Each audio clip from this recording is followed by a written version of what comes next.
시청자 여러분 안녕하십니까. 김학도의 판도사 김학도 인사드리겠습니다. 자신만의 고유한 형태와 성질이 녹아있는 정보 덩어리. 이게 뭔지 아십니까? 바로 유전자입니다. 이 유전자는요, 자신의 고유한 정보를 다음 세대에 전해주는 이거 아주 중요한 역할을 하고 있는데요. 그래서 우리가 이제 엄마 아빠를 쏙 빼닮은 자녀들을 보고 와, 이거 유전자 힘이 아주 강한데 아빠가 우성이구나 뭐 이런 얘기들 많이 하지 않습니까? 오늘 패널인 현병수 씨 아들이 이제 돌진한 현금인데요. 가만 보면은 그렇죠. 예, 현금. 그래요. 현금이는 다행히 아버지의 유전자를 많이 타고난 것 같지는 않습니다. 네, 현병수 씨가 좀 유전자의 열성인가 봐요. 예, 약했어요. 약간 약했는데 그래도 엄마를 쪽을 좀 많이 닮은 것 같기도 네네. 하고, 근데 저는 좀 닮은 부분이 있다면 배꼽이나 이런 융털, 예, 인중, 척추 요 정도 이제 안 보이는 디테일하게 말씀 안 하셔도 될 것 네, 같습니다. 그런 쪽을 이제 닮았어요. 근데 나중에 딸을 낳으면 또 저를 닮는다고 얘기를 하더라고요. 예. 또 이게 특성이 곤란하죠. 큰 키는 좀 닮았으면 좋겠습니다. 그 정도는 이제 닮았으면 좋겠는데 어쨌든 간에 이게 유전자의 기적이라고 예, 그렇게 또 얘기를 할 수가 있겠어요. 네, 맞아요. 네. 그런 거 보면 유전자가 정말 신기하고 신비하긴 해요. 예, 그렇습니다. 그런데 말이죠. 그런 유전자를 인공적으로 변형을 시킨다면, 인공적으로 예. 변형을 시키는 거. 이러면 어떨까요? 이게 이제 그 끝이 굉장히 좋지 않을 것 같다라는 생각을 좀 해봅니다. 자연의 섭리를 거스르는 거거든요. 영화 한 편 찍는 거죠. 예. 네, 저도 병수 씨랑 생각이 좀 비슷한데요. 우리가 지금 먹고 있는 식품 같은 경우에는 정말 어떤 결과가 일어날지, 뭐 좋을지 나쁠지 사실 잘은 모르겠어요. 빙고. 자, 네. 오늘 눈치 빠른 유진 씨가 오늘의 GMO 중에서도 식품 얘기할 거 딱 아시고 그 얘기를 꺼내주셨습니다. 네, 저번 주에 얘기했잖아요. 우리 예고편에 얘기를 했고, 오늘 또 이제 드디어 올 것이 온 거죠. 언젠가 우리가 한번 다룬다 했던 그 GMO. 아무래도 우리 어머님들 정말 어떤 걱정이 있겠습니까? 먹는 거, 건강 나빠지게 이게 먹는 것 때문에 이렇게, 굉장히 걱정이 돼요. 많이들 네. 걱정을 하고 계실 텐데요. 저도 지금 얼굴이 걱정이 되죠. 예, 기대가 되네요. 이 먹을 것에 관해서는 늘 이렇게 걱정이 많죠. 네. 자, 그동안 유전자가 어떻게 변형이 됐나, 뭐 변형이 어떻다, 뭐 공부하기 어려워서 머리가 아팠다 하시는 분들 오늘 판도사 보시면요 정말 많은 도움이 되실 거라는 생각을 해봅니다. 내용 그렇게 뭐 어렵지 않습니다. 오늘은 절대 놓치지 마시고 꼭 반드시 필히 챙겨보시길 바라겠습니다. 시작하겠습니다. 김학도의 판도사 출발! 판단을 도와주는 사이언스 김학도의 판도사. 2013년 핫 키워드 드디어 등장한 GMO. GMO에 관해 잘못 알려졌던 얘기들, 유전자 재조합식품 바로 알고 먹기 등 알찬 소식이 가득하니 오늘 판도사도 절대 놓치지 마세요. 유전자를 인위적으로 변형시키는 작업이기 때문에 사람들이 이 부작용을 걱정하는 건 이건 당연한 거거든요. 먼저 먹을거리에 관한 걱정부터 유쾌하게 풀어드립니다. GMO 식품 안심하고 먹어도 될까요? 유전자 변형 생산은 아직 그 역사가 수십 년에 불과하기 때문에 언젠가 부작용이 발생하지 않을까 하는 그런 우려는 당연한 얘기입니다. 이제 그 어디서도 볼 수 없었던 GMO에 관한 제대로 된 사실이 공개됩니다. 따라오세요. 김학도의 판도사 시작하겠습니다. 최근 우리나라 수입 밀 중에서 상당수가 GMO 식품인 게 밝혀지면서 우리 국민들 걱정이 이만저만이 아닙니다. GMO, 과연 이게 뭐길래, 뭐 때문에 이 GMO에 대해서 걱정을 하고 계시는지 우리 현병수 씨가 오랜만에 뜻풀이를 한번 하겠습니다. 네. GMO 뭡니까? GMO 유전자 재조합 식품이고요. 네. Genetically Modified Organism 또 이렇게 얘기를 할 수 있죠. 뭐 늘 느끼는 거지만 발음 정말 저질이네요. 많이 저질이었던 것 같아요. 요즘 이태원에서 좀 놀더니 발음 지적을 딱 하시네요. 예, 그 단어 그대로 유전자를 재조합한다 이런 느낌인데요. 교배가 불가능한 다른 종 간의 유전자를 이용을 해서 생물의 유전 정보를 인공적으로 개조를 한 겁니다. 그렇습니다. 유전자 재조합 식품 GMO. 쉽게 말씀드려서 한 종의 그 장점을 빼내서 다른 종에 이제 이식을 시킵니다. 그래서 아예 새로운 종을 탄생시키는 건데요. 그런 면에서 기존의 교잡과는 아주 다른 큰 차이가 있습니다. 왜 이런 연구가 계속해서 이루어지고 있는 건지 이유가 뭘까요? 단점을 빼고 장점을 극대화한 슈퍼푸드를 만들려고 또 식량 대란의 대안을 찾으려고 그리고 빨리 자라게 해서 대량 생산하려고 뭐 이런 이유들이 있습니다. 이야, 오랜만에 이 과학 시간으로 돌아가서 제대로 공부하고 있는 것 같은 그런 느낌이 듭니다. 우리 시청자 여러분들 어떻게 좀 이해가 되시는지 모르겠어요. 좀 어려운 내용이기도 한데 괜찮습니까? 갑자기 우리 시청자 여러분들을 갑자기 배려하는 또 나왔네요. 시청자 배려 MC. 나 또 훈훈하네요. 그래요. 그런데요, 이 유전자 변형식품이 식용유나 장 종류 속에 들어가기 때문에 우리가 거의 매일 먹고 있다 하는 기사가 최근 뭐 계속해서 나지 않습니까? 그래서 사람들이 더 걱정이 많이 있는 것 같은데 이 GMO 식품 믿고 먹어도 되는 건지 모르겠습니다. 네, 지금 굉장히 걱정들을 많이 하고 계실 겁니다. 우리 어머님들 정말 걱정하지 마십시오. 제가 이렇게 바로 알려드리겠습니다. 먼저 그 GMO는 무엇인지 제대로 일단 알고 넘어가는 게 중요합니다. 쉬워요. 단어 어렵다고요? 채널을 이렇게 막 돌리시면 안 돼요. 리모컨 잡으시면 안 됩니다. 지금 제가 알려드리겠습니다. 화면으로 만나보시죠. 사람들은 저마다 각기 다른 특징을 가지고 태어납니다. 이는 부모로부터 물려받은 유전 정보가 다르기 때문인데요. 이렇게 생물의 특성을 결정짓는 것을 유전자라고 합니다. 이는 고유한 특성이므로 인위적으로 조작하거나 변형할 수 없는 것인데요. 하지만 유전공학의 발달로 이것이 가능해졌습니다. 한 생물체에서 유용한 유전자를 취해 다른 생물체에 인위적으로 삽입하는 것을 바로 GMO, 즉 유전자 변형 생물체라고 하는데요. GMO는 1973년 코엔이라는 사람이 포도 상구균의 유전자를 대장균에 삽입시킴으로써 탄생하게 됩니다. 우선 미생물, 식물, 동물 등에서 유용한 특성을 결정짓는 유전자를 찾아내 재조합 유전자를 만든 뒤 형질 전환 과정을 거쳐 식물 세포를 만들고 이를 생물체로 키우면 GMO가 탄생하게 되는데요. 그렇게 탄생한 GMO, 보시는 것처럼 겉모습으로는 일반 작물과 차이를 구별하기 힘듭니다. GMO는 부족한 식량 문제를 극복하는 가장 현실적인 대안인 셈인데요. 그렇다면 우리나라는 어떨까요? GMO 작물에 대해 좀 더 알아보기 위해 농촌진흥청을 찾았는데요. 지금 보이시는 이 식물들이 모두 유전자 재조합에 의해 재탄생한 식물이라고 합니다. 저희들은 우선 이 벼라든가 배추와 같이 우리나라에서 중요한 작물들을 대상으로 연구를 하고 있습니다. 그리고 우리나라 농업 환경에서 문제가 되고 있는 한발이라든가 염해라든가 이 환경에 대한 저항성이 큰 것들 혹은 병이라든가 해충에 대해서 저항성이 큰 작물들을 개발할 뿐만 아니라 비타민이라든가 이런 영양 개선 같은 그러한 좋은 성질을 갖다가 도입하기 위해서 노력하고 있습니다. 우리나라의 경우 식량난 극복보다는 식물의 본래 기능을 더욱 강화시키는 데에 그 목적이 있다고 할 수 있는데요. 비, 바람 등 극한 환경으로부터 적응력이 강화된 옥수수라든가 일반 쌀에는 없는 비타민 A 등 특정 성분이 강화된 쌀, 잡초의 번식을 억제하는 제초제에 대한 내성을 길러주는 콩 등을 위주로 연구가 활발히 진행 중이라는데요. 현재 세계적으로 재배되는 GM 작물들은 제초제 저항성을 높인 작물, 해충 저항성을 높인 작물, 그리고 여러 가지 형질을 함께 섞은 복합 형질 작물을 재배하고 있습니다.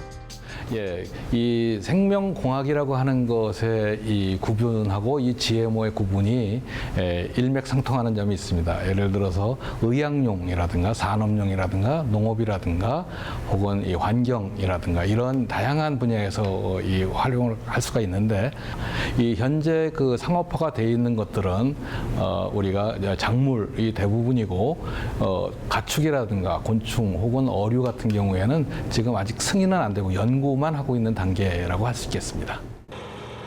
세계적으로 GM 작물 재배가 활발한 데 비해 우리나라는 아직 상업 재배에 관해서는 좀 더 신중하게 접근하자는 주의인데요. 1990년 중반 상품으로 시장의 모습을 드러낸 GMO는 현재 25개 국가에서 1,400만 명에 달하는 농민이 생산하고 있습니다. 유전자 변형 작물 재배 면적 비중을 비교해보면 콩과 면화는 전체 면적 대비 81%, 옥수수 35%, 유채 30%로 해마다 그 범위가 확대되고 있는 실정입니다. 이처럼 유전자 제조합 작물의 재배는 해마다 확대되고 있는 실정.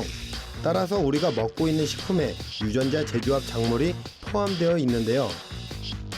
우리가 유전자 제조합 식품을 섭취할 수밖에 없는 이유는 대부분의 가공식품의 원료로 사용되는 콩, 옥수수의 자급률이 부족하기 때문인데요. 특히 옥수수와 콩은 우리나라의 식량 자급률이 매우 낮아 거의 전량 수입에 의존하는 실정인데요. 식약청에 따르면 지난해 수입된 옥수수의 49%가 콩의 경우에는 76%가 GM 작물이라고 하는데요. 수입량도 꾸준히 증가하고 있습니다. 2010년 승인된 GM 작물은 848만 톤으로 2009년보다 16% 가까이 증가했습니다. 우리나라에서는 수입된 작물의 GM 표시를 의무화하고 있습니다. 비의도적 혼입률이 3% 이내인 식품, 원료 함량이 5순위 이내인 식품에 한해서만 표시하고 있는데요. 이는 농산물 유통 과정의 특성상 GM 작물과 일반 농산물을 구별하는 것이 불가능하기 때문이라고 합니다.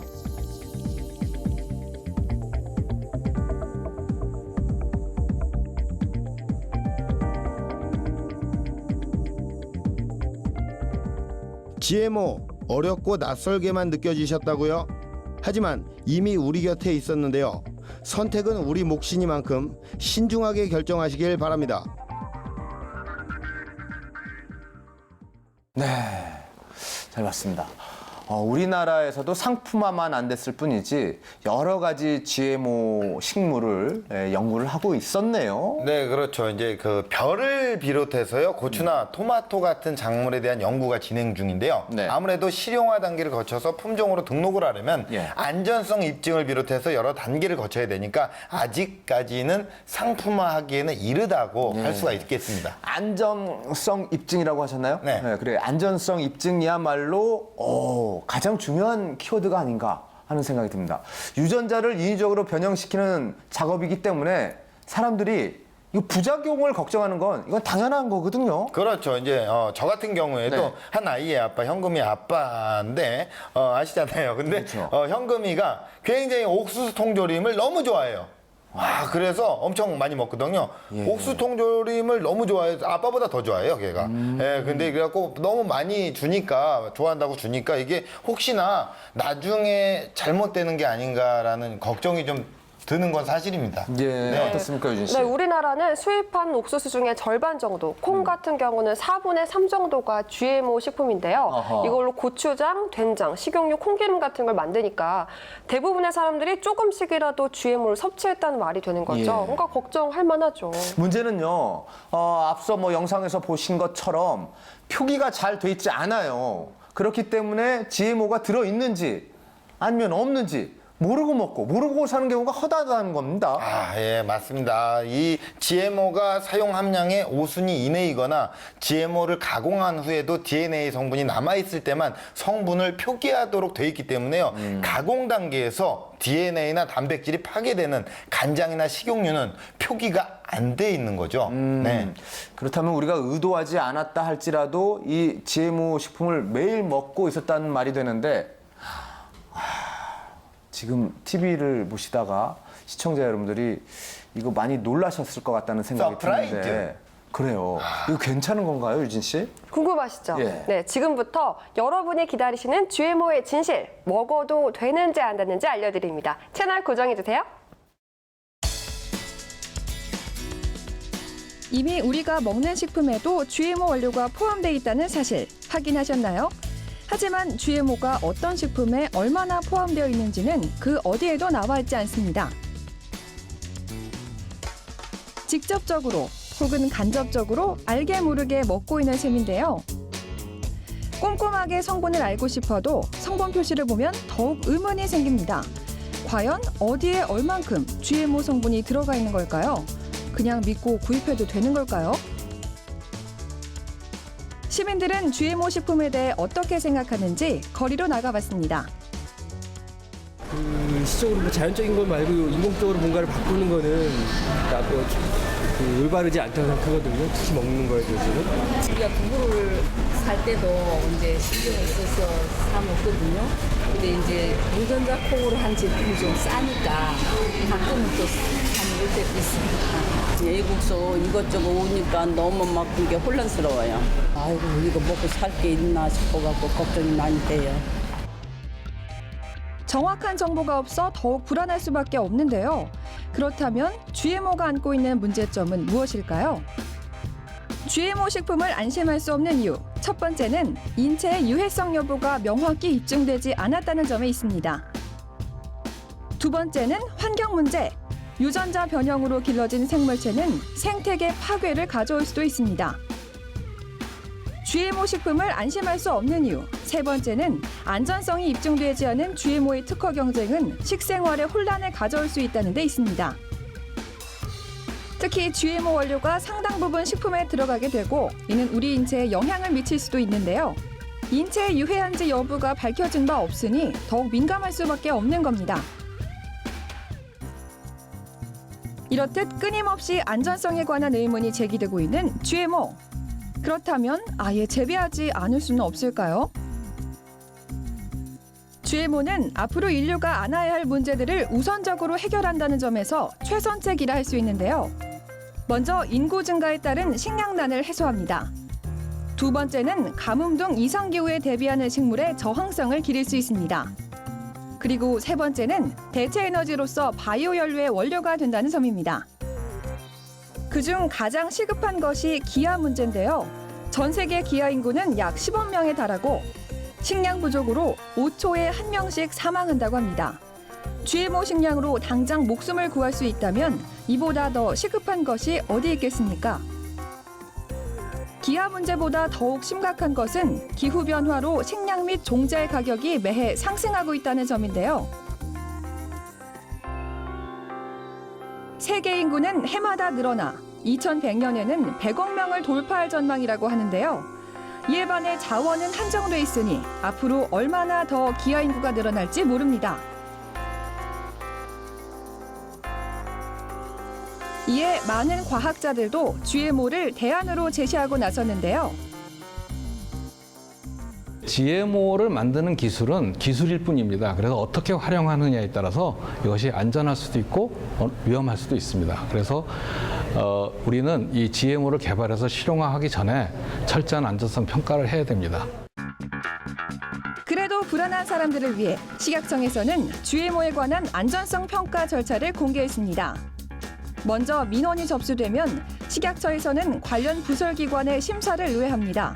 까다로운 심사를 거쳐 승인이 되면 이를 통보하고 공개적으로 공표함으로써 절차를 마무리하게 되는데요.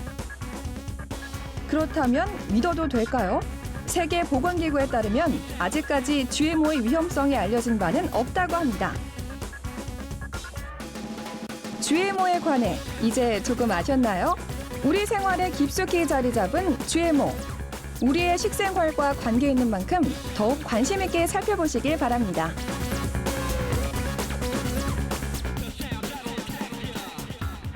네, 잘 봤습니다.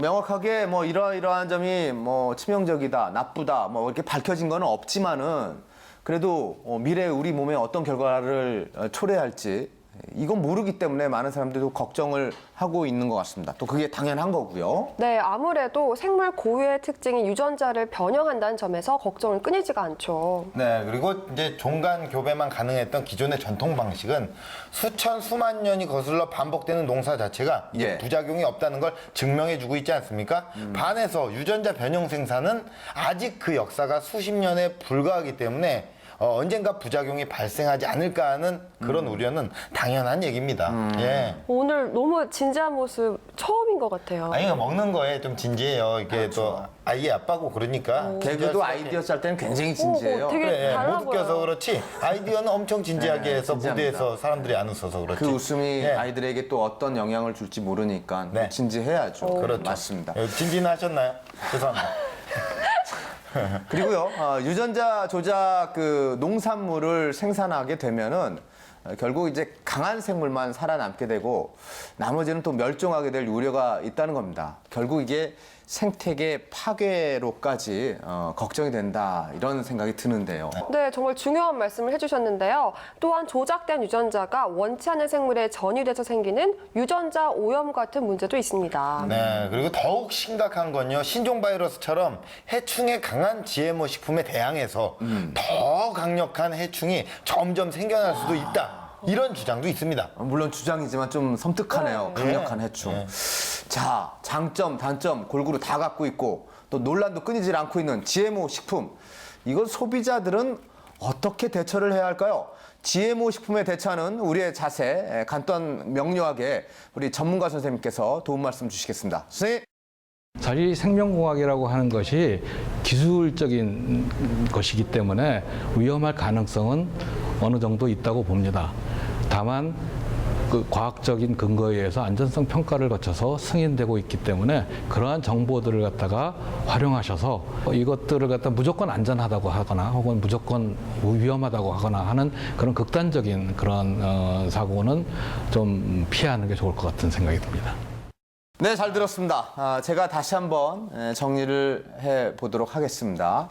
역사가 짧고 뭐 확실한 결과가 나타나지 않은 상태이기 때문에 너무 뭐 불신해서 안 먹을 필요도 없는 거고 이거 뭐 괜찮겠지 하면서 무관심한 것도 올바른 소비자의 자세는 아니다. 이런 말씀이신 것 같습니다. 네, 그렇죠. 사람과 환경에 대한 안전성과 유해성 입증 작업이 계속되고 있으니까요. 네. 우리는 신중한 섭취가 중요하겠습니다. 네, 그리고 이제 불안감이 쉽게 해소되지 않고 있는 요럴 때는요, 순수 우리 농산물을 일단 애용을 하면 고민이 줄어들 수가 있고요. 네. 그리고 오랜만에 또 얘기를 하는 거지만 이제 제품을 사실 때 그 뒷면에 표기된 거, 원산지 표기라든가 이렇게 뒷면 이런 것들을 좀 잘 확인하시기 바라겠습니다. 꼭 필요한 정보인 것 같습니다.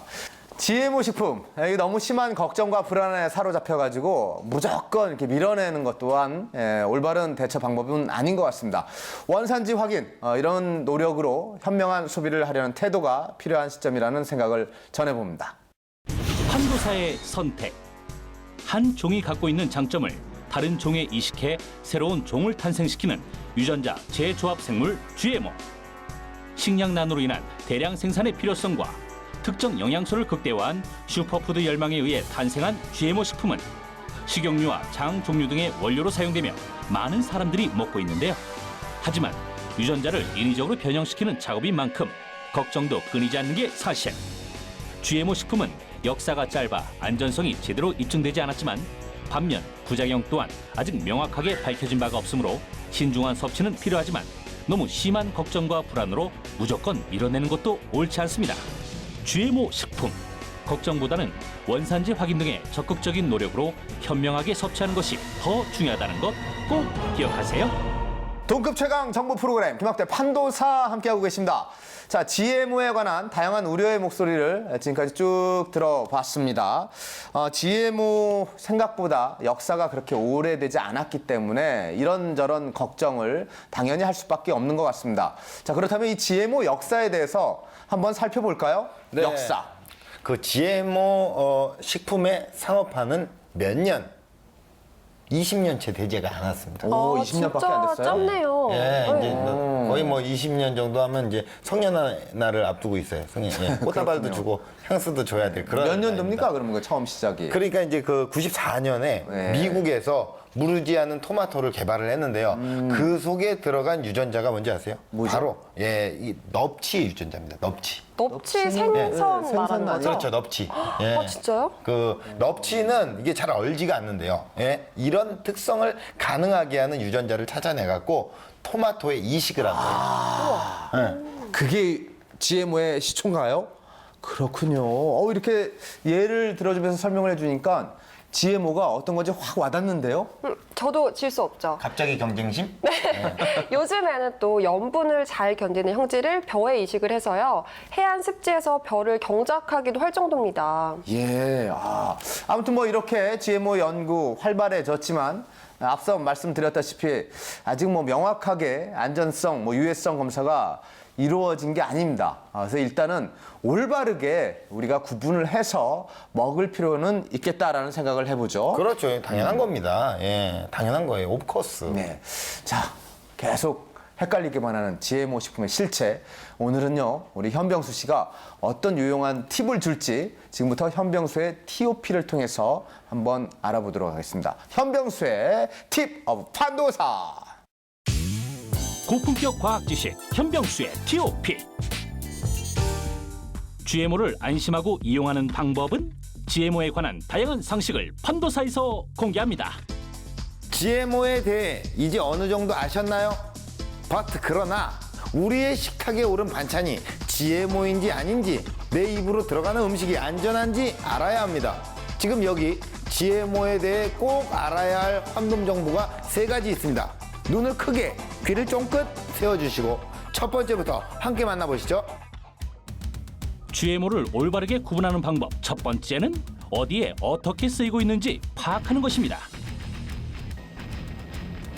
현재 우리나라는 GMO에 관한 연구를 활발히 진행하고 있는데요.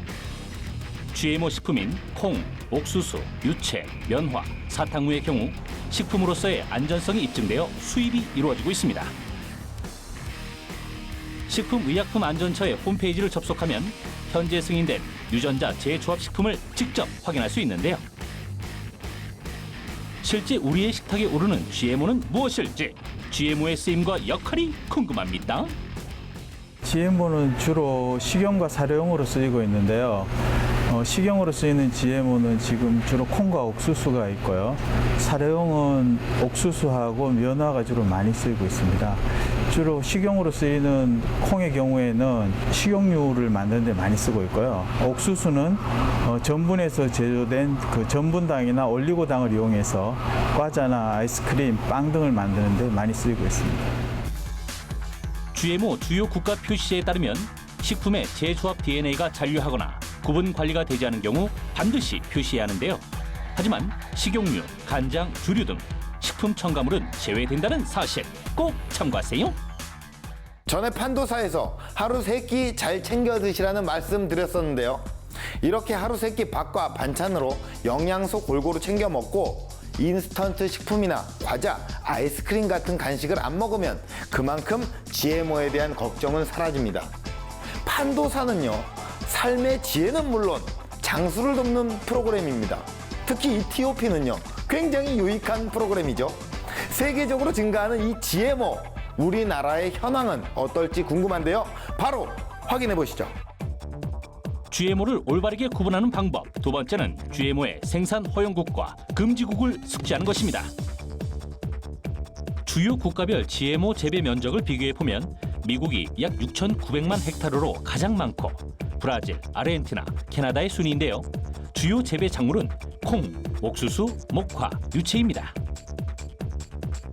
자, 그렇다면 우리나라는 어떨까요? 우리나라에서는 현재 아직 GMO를 재배하고 있지 않습니다. 세계적으로 GMO가 매년 약 10% 이상씩 재배 면적이 증가하고 있습니다. 따라서 앞으로 기후변화가 더 강화되고 또 재배 면적이 더 이상 늘어나지 않는다면 GMO의 재배는 더욱더 활성화될 것으로 생각되고, 따라서 우리나라에서도 이러한 것에 대비를 해서 미리미리 준비를 해야 될 것으로 생각이 됩니다. 생산은 금지돼 있지만 국내 GMO의 총 수입액은 증가했는데요. 연간 약 785만 톤, 27억 달러의 규모입니다. 현재 우리나라는 벼와 콩, 배추 등 GMO 작물의 시험 재배와 환경 방출 실험 등 유전자 변형 생물체에 관한 활발한 연구를 진행하고 있습니다. 정부는요, 이 사회의 4대학 중에 불량식품을 꼽았는데요. 우리가 안심하고 먹을 수 있는 음식을 선택하려면 이론보다는 무엇보다 실천이 중요합니다. 판도사의 지혜를 또 거슬러 올라가면 약을 드시기 전에 꼭 뒷면에 성분 표시를 확인하라고 말씀을 드렸었는데요. 식품도 다르지 않습니다. 함께 확인해 보시죠. GMO를 대하는 우리들의 자세, 가장 중요한 실천 방법은 원산지를 꼭 확인하고 구매하는 것입니다. 농수산물 품질관리법 제56조에 따르면 유전자 변형 농수산물의 경우 표시 기준을 지켜야 하고요.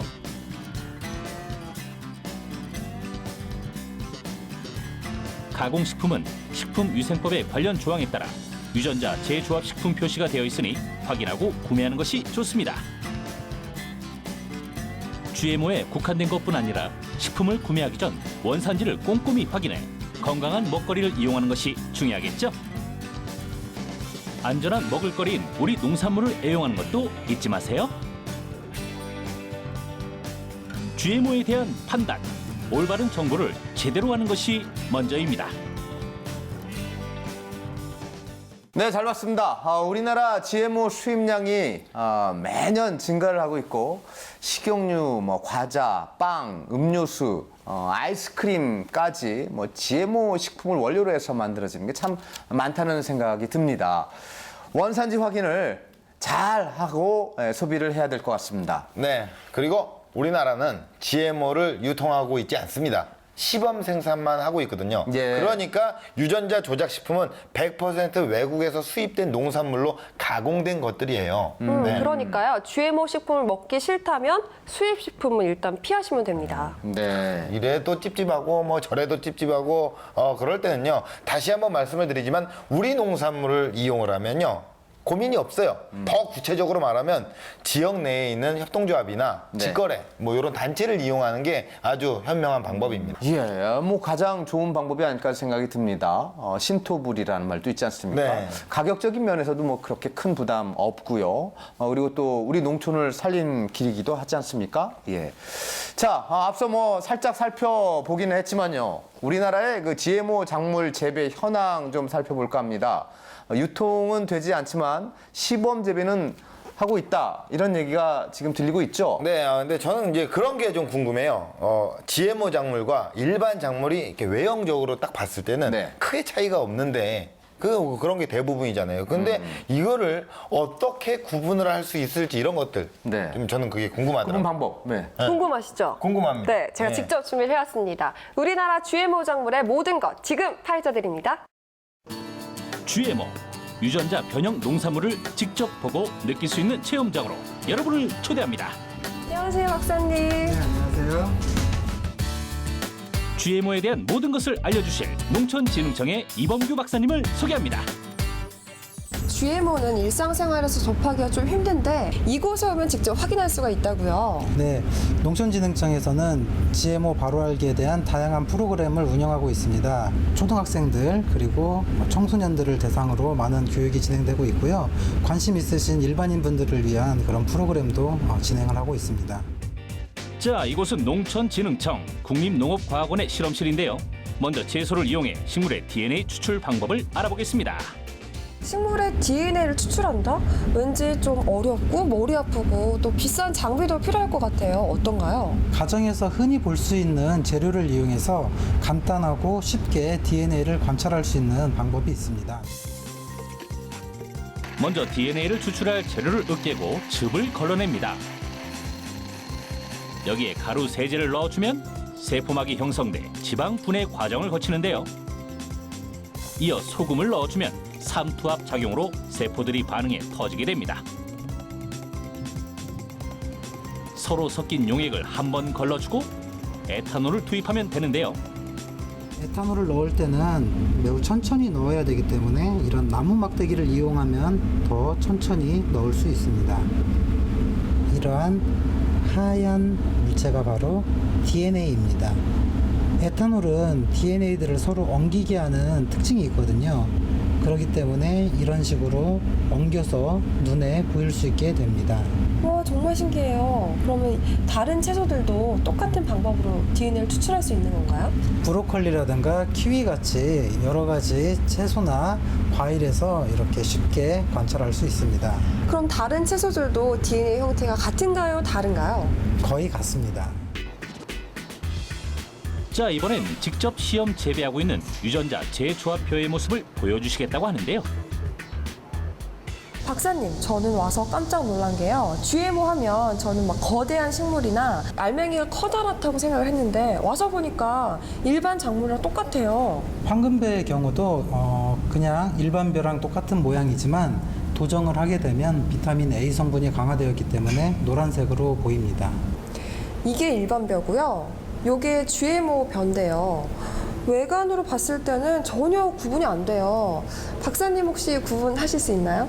저도 외관상만으로는 구분할 수가 없습니다. 그렇죠. 너무 똑같아요. 네. 겉모습은 정말 똑같은데요. 하지만 그 속은 확 다릅니다. 이게 흔히 볼 수 있는 일반 쌀입니다. 그런데 이것은 쌀에다가 비타민 A 성분을 강화시킨 황금쌀이 되겠는데요. 보시는 바와 같이 도정을 하게 되면 이렇게 노란색을 띠게 됩니다. 그럼 일반 벼랑 GM벼를 구분할 수 있는 방법이 있을까요? 네, 진단 막대라는 것을 이용해서 간단하게 GM벼를 찾아낼 수 있는 방법이 있습니다. 벼와 증류수를 섞어 진단 막대에 넣어주면 끝인데요. 유전자 변형 생물체는 유전자를 새로 넣어줬기 때문에 그 유전자로부터 새로운 단백질이 만들어집니다. 새로운 단백질에 반응해 두 줄의 선이 나타난 GMO 벼. 정말 간단하죠? GMO를 통해서 영양성분 강화가 가능하다는 사실 오늘 전 처음 알았거든요. 근데 그럼 좋은 거 아닌가요? 아직 우리나라에는 개발되어서 승인돼서 재배되고 있는 GM 작물은 없는 실정입니다. 하지만 많은 연구가 진행되고 있기 때문에 앞으로 이들에 대한 철저한 안전성을 입증하고 검증한 후에는 우리나라에서도 재배가 될 수 있을 것으로 생각됩니다. 실내뿐 아니라 야외에서도 다양한 작물이 재배되고 있는데요. 우리나라의 환경과 기후에 맞는 재배 방법, 식물의 성장에 관해 활발한 연구가 진행 중입니다. GMO가 좋다 나쁘다를 구분짓는 건 시기상조. 먼저 올바르게 알고 정확하고 다양한 연구를 통해 발전 방향을 모색해야 할 것입니다. 무엇보다 먹거리의 안전성이 가장 중요하겠죠. 자, GMO를 직접 눈으로 보고 느껴보고 싶다면 농촌진흥청 내부의 농업과학관을 참고하세요. GMO의 모든 것 확실히 아셨죠? 올바르게 알고 현명하게 이용하시기 바랍니다. 오, 쌀이 황금색이네요. 살다 처음 보네요. 예. 흰 쌀밥이라는 말 뭐 있는데 황금 쌀밥이라는 말이 신조어가 생길 것 같다는 그런 생각도 듭니다. 네, 정말 신기하죠. 참고로 우리나라는 아직 GMO 작물을 일반화한 상태는 아닙니다. 앞서 말씀드린 것처럼 안전성 입증과 상품화 과정에는 좀 오랜 시간이 걸리니까요. 예. GMO 작물을 생산하는 초기에는요, 식량 대란의 해결에 주로 초점을 맞춰서 이루어졌는데 이제는 뭐 재배 이유도 점점 변화하고 있는 것 같습니다. 어떤가요? 네, GMO 작물 재배 초기에는 해충 저항성 품종이 주류를 이뤘습니다. 그리고 대량 생산으로 기아를 해결한다는 목적이 강했는데요.